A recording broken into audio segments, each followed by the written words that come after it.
Hvala lepa. Dobro, drugi krog, jaz bi rekel, imamo pred seboj zvrstna sogovornika. Bi kar prosil, da bi se pričel po navzkrižni pogovor, vprašanja. Prosim, so kakšna vprašanja med publiko, da malo ogrejemo. Tam zadaj, gospod Fink, prosim. Čisto na kratko, štirikrat sem bil na Japonskem, seveda povabljen za koncerte. In pred, ko sem prišel tisto veliko metropolo, sem se bal, kako bomo zdaj zvozili vse to, da prije tam skupina, orkester, kako bomo prišli do hotela. In že prvič, prvi vtis je, to je vse funkcioniralo. Imaš vtis, da je vsa stvar tako do konca organizirana in da vsak člen tistega sistema deluje perfektno. Ker je vsakem Japoncu, saj ta vtis sem imel, neka želja, da gre do konca v tistem, ker mora narediti. Doživel sem recimo, da je tisti gospod, ki je za nas skrbel, da je dal vodo pred vsakim koncertom pod stola, nek smo ga prosili solisti enkrat pozabil in je bil tako do sebe nekako tako užaloščen, da naslednji dan, da se je kar skrival in kot smo se srečali, rekel, sorry, I forgot. Češ je bil čist razbolen. Zdaj pa zanima, verjetno boste to potrdili, ne vem, ta vtis sem imel, zdaj pa zanima glede kooperativnosti, pravzaprav odkot, ker neke slične točke imamo mi Slovenci tudi z njimi. Mi smo nekako bili navajeni na odgovornost, saj jaz prihajam z take družine, se nam odgovornost ucepili v glavo. Zdaj me zanima, glede na to, na ta obdobje 45 let, ki je model čisto drugačen, kako bomo mi to prebavili, to me zanima. Zdaj smo že 20 let v enem drugem sistemu, ampak še vedno imamo neko glavo za nazaj.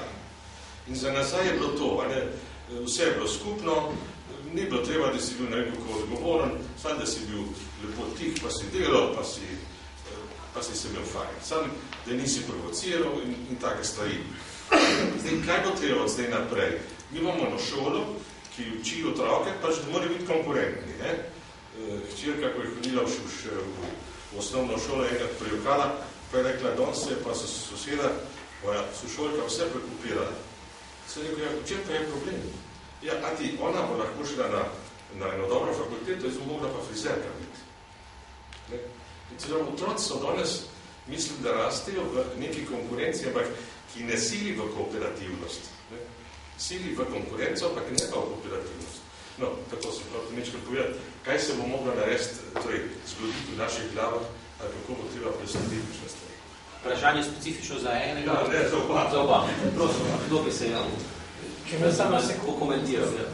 Samo dva stavka. V bistvu, tudi, kar sem prej govoril, v bistvu reflektira, še enkrat, zakaj moramo povečati sodelovanje z Japonsko.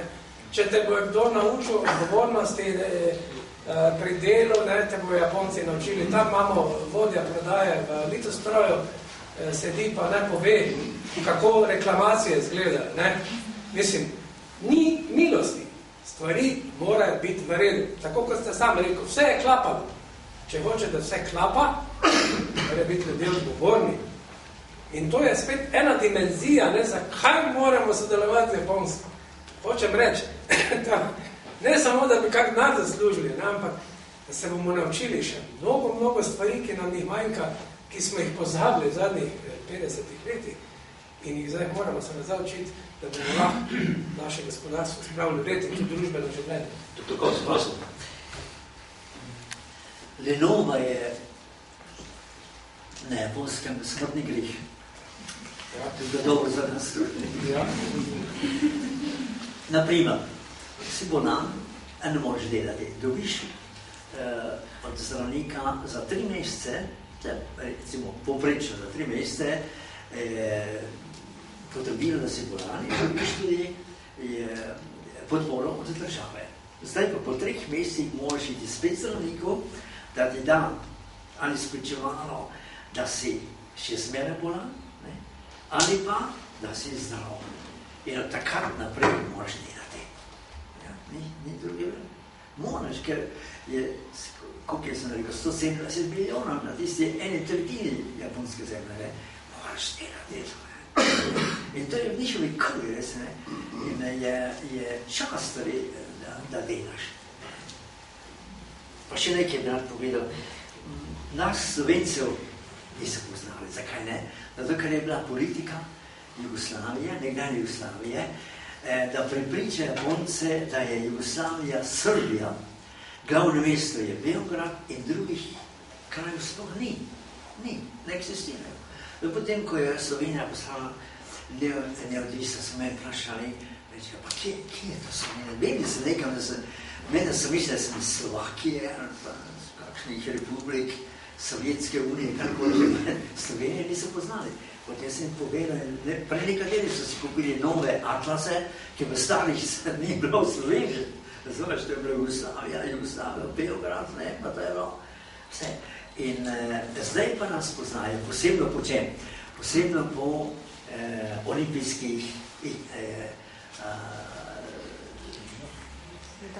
igracih, ja, ki so, in tudi če, naprimer, če ne dobijo prve zlatih, pa se prvi kolajne, in zmeraj znamo meni čestitejo, in se čestita, tako majhen narod, pa pošilja svoje igralce, ne, to je pisna naprave. In mimo gre, zakaj je, imam še čas? Zakaj je boj za zlate in srebrne kolajne na prvem mestu? Glejte, če fant dobi zlato, ali pa se bakrena predsjedna kluba, pa zlato pa srebrne se pa splača dobiti. Fant, ko pride nazaj, vsaj v Tokiju je tako, ima že na mizi ponudbe, da pristopi v podjetje, ki nič mu ni treba delati, samo njegovo ime kot olimpijski zmagovalec dovolj. To velja najprej predvsem za zlato, pa da ima tudi srebrno kolajno, kaj pa pri dekleti. Ko pridejo nazaj, vse v Tokiju je tako, imajo že nekaj ponudbe. To je krasa, zakaj se pa nas je. Ponavadi je več deklet kot pa moških. In borba je divja. Se ne vidi na zunaj, ampak znotraj, če vidiš, kako ljudje reagirajo, če poznaš družine, ne, borba se nadaljuje v tem trenutku. In to sem ne hotel povedati. Potem še nekaj, radi slišijo, če mi Slovenci, ko se naučimo japonščine, govorimo japonsko, ker govorimo brez akcenta. Jaz bi rekel na tisti, ki podcenjujejo slovenščino, da spremenijo svoje mnenje, ker mi, če Nemc, Angliš, Amerikanec, Španci govori japonsko, ne, čutiš tisi akcent, ki jo imajo, ki s težavo se ga zlebi. Mi na tega nimamo, ne. In tako da včasih je reč, ko ste vi, nimate akcenta. Ja, oči pa nimate ta pravi. Ja, pravi, da moje oči zmeraj bolj postajajo. Ja, to sem ponavljal. Imamo še vprašanje tukaj iz prve vrste, prosim. Kaj ceni japonski poslovnež pri Slovenci? Mene vprašam? Ja, vas. Ja, to je tako splošno vprašanje, težko bi govoril. Katere vrednote? Ja, vrednote, zdaj odvisno, v kakej fazi si, ne? V primeru, da gre za običajno poslovanje, da pač ti nekaj prodajaš tja in potem ceni točnost, ne? Kvaliteto, primerno ceno.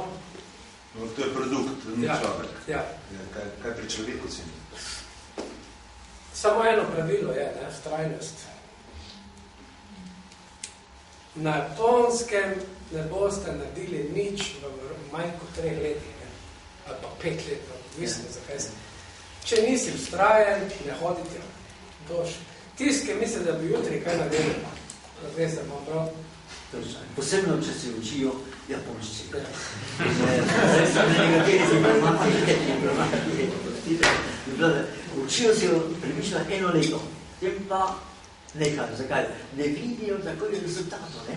In pri Japonski moraš biti silno potrpežljiv, ker mi nimamo nobenega kontakta dejansko s Japonsko. Nekaj, morda 6-7 je tujega izvora, ampak pomen je različno. Naprimer, vzemimo besedo, Arbeiter. Arbeiter je z nemške besede delo, Arbeit. One ne znajo, ne more imeti konsonanta na koncu besede, z izjemo pa S je na koncu. Zdaj pa Arbeit mora postati Arbeiter. Ampak to je samo tisto, kar plačaš visokošolskemu študentu, da ima ekstra študentsko, da lahko gre pit, kako li hoče si delati. To je Arbeit. Je delo posebno pomenu besede. Ostalo pa se moraš na pamet naučiti, ne gre Ni, v bistvu. Ni kontakta, ne. Treba se biti vztrajen, ne. Tist, ko se odločiš, da boš tam, potem, v bistvu, ker ni omejitev. Japonska je 127 milijonski trg s 5000 milijardami drugega produkta. Tam je vse. Tam, mislim, kjerkoli izdelek imate, samo od vaše vztrajnosti je odvisno, da boste tam uspeli, ne? Samo tega. In praviloma se naši vstavijo že tako, cena je vrezati. Ali pa pride mail, pa mislim, da pošiljajo maile, ne, pa mislim, da bi po mailu predali, da se ne smisli. Tam še enkrat bom lito strojevan, koliko let mine in kako je treba biti vztrajen tudi pri stikih, ki že 10 let trajajo, treba delati na njih, vzdrževati, kar naprej hoditi gor, oni volijo sem hoditi. To je to, kar govorimo, več čas, kar je profesor začel, sicer malo bolj filozofski obliki, ampak tako je res. In tisti poslovneži, ki tudi imajo izkušenj, se bodo z mano gotovo strinjali. Ali za res, ali pa nič. Ampak to je blizu nam. Vse to nam, kaj nam tuje to? A nam to tuje? Nam ni tuje. Meni ni, no. Tako bi moralo biti. Da ima tudi, ko proizvajaš dobrine, ki jih potrebuje za življenje, da ima to nek smisel, da ima to neko globi pomen. Da ne govorimo samo o profitu, da ne govorimo samo o bankah in vseh teh traparijah, ki se danes poslušamo. Vse to je naše življenje, se drugega nimamo, ne? Večino ga moš posvetiti ustvarjanju dobrin, da lahko živiš. In tu je treba biti malo bolj filozofski, ne? In sodelovanje z Japonci te tu absolutno bogati. To je njegova izkušnja, to je moja izkušnja. Tam veleposlanik Raščan je tudi 5 let živo na Japonskem, bo se gotovo pritrdil, pa ne drugi, pa ne poznam. Pa verjetno vsi tisti, ki so bili nekaj let tam, se bodo z malo strinjali. Če mi dovoljeno tudi tukaj nek komentar, čisti z osebne izkušnje govorim, okolica, kjer stanujemo, kjer živimo, ne. Kako so dejansko priložnosti? Človek se sprašuje, da dejansko prijetno na Japonskem, visokotehnološka družba, kaj lahko Slovenci dejansko ponujamo taki visoko razviti družbi, ne. Pa so konkretne priložnosti, poznam primer, žal tega znanca danes ni med nami, ampak poslovanje z Japonsko je bilo sad vztrajnosti, ne, da so odkrili neko poslovno priložnost na področju v bistvu miz in stolov za bolnice. In menda na tem področju Japonska nima nekega samostojnega razvoda, temu se ni posvetila. Slovenci pa konkretno neka priložnost, nek višji razvoj na tem področju in avtomatično vzpostavljena možnost za sodelovanje. Ne. Torej, takih priložnosti, to so priložnosti, ki se rodijo po procesu spoznavanja in iskanja. Na področju informacijskih tehnologij so možnosti neomejene. Se je kup firm slovenskih gor kupe, 10, jih je pa res, ne, ki ti mladi fantje, garažne firme, svi ne veste, ne,